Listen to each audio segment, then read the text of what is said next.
I was wearing a biker, and on top of it, I was wearing a nightie. So he held the trousers of the nightie and pulled me up. Then he held the shirt of the nightie from the back. He was using one arm. So he held it, then he brought the phone in front of me and said, remove the password. I said, I have told you I will not remove the password. The one that he came with held me in the neck here and lifted me off my feet in the neck like this. So when he lifted me, in self-defense, I kicked him because he was in front of me. So I kicked him in the groin, and then he walked away.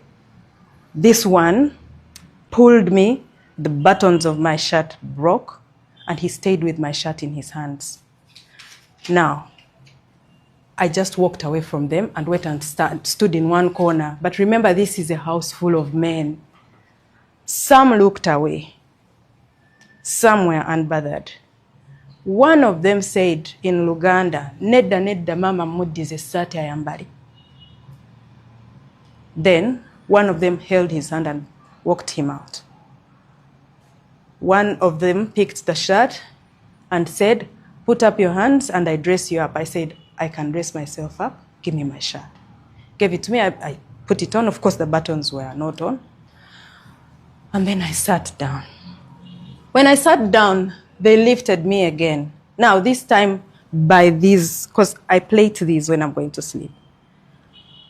That same man held me by my hair, lifted me up. We have poles in the sitting room, and hit my head on the pole and slit my mouth.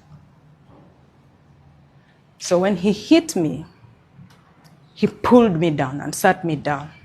Then he pushed my head and I went down, and they sat on me. I could feel 4 bodies seated on me. Then he said, "Will you give me the password?"